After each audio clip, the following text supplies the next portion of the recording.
When performing a service on a Kanga, always remove the safety pins located here. Put the arm in the air and put them into there. That way the arm is in the air and everything is safe.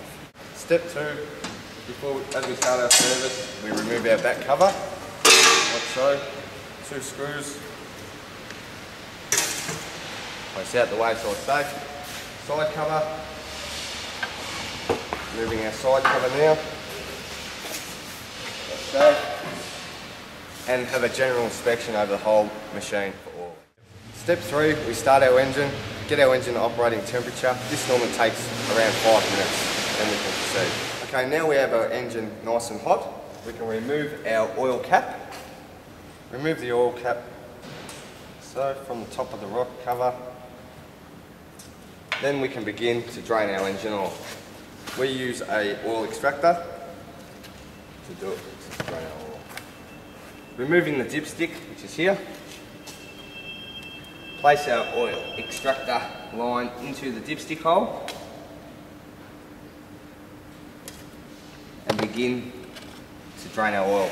The other option we have is removing the front cover and manual drain line. Our engine oil is draining. It's time to remove the oil filter. We use an oil filter tool. With the oil filter tool,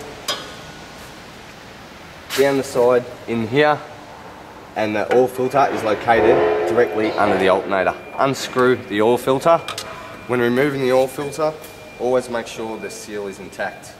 When it comes to putting the new oil filter on, always lubricate the seal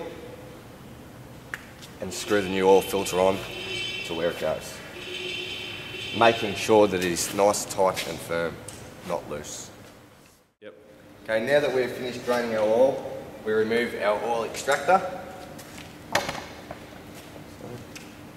Replace our dipstick and begin to start filling our engine. This particular model takes 4.5 litres and we fill it up from the top of the rock cover, like so. Yep. Right, now it is time to check our engine oil level. Start the machine up for 5 minutes until it is warm, and to check our engine oil, once it's warm, we turn our engine off, go to our dipstick and check our level. Our level should always be at the full mark. If it is at the full mark, the oil level is correct. Place the dipstick. Now it's time to remove our air cleaner. Remove the cover. Remove our 5-inch Donaldson air cleaner and our safety cleaner.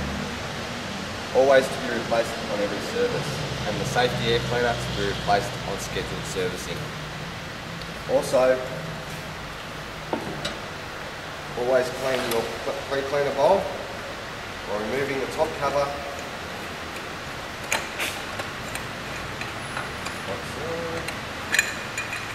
and always wiping out both sides of the pre-cleaner bowl.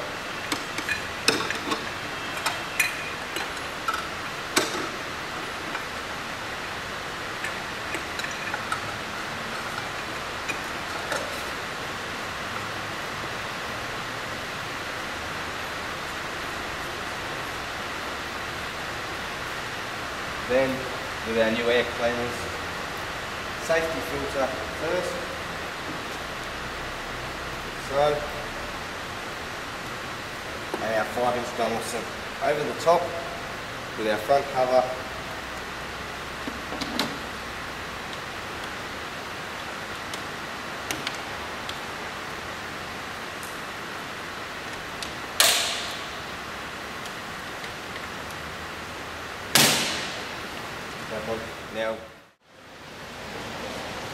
Now it is time to check our coolant level by sliding this around, undoing your radiator cap and checking your coolant level. The coolant level should always be full.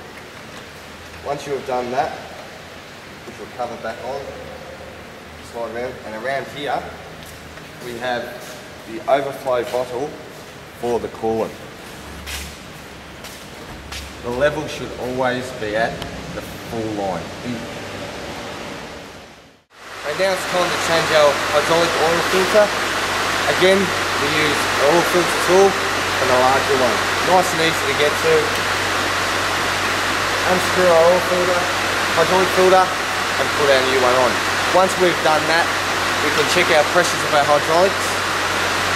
We have a hydraulic pressure gauge. Test port for our hydraulic pressure is here. This is test port 2, which is your main, lift, and over center valve pressure. We're doing that. Unscrew our port here.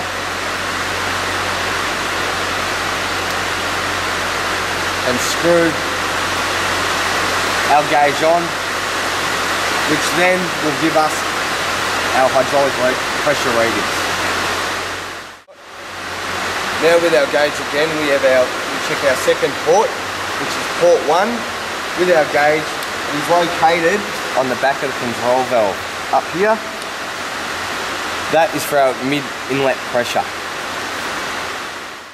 Once hydraulic cooler fan is located here, when we hear our hydraulic cooler fan come on, we then know that our hydraulic oil is at operating temperature, which is around 68 degrees.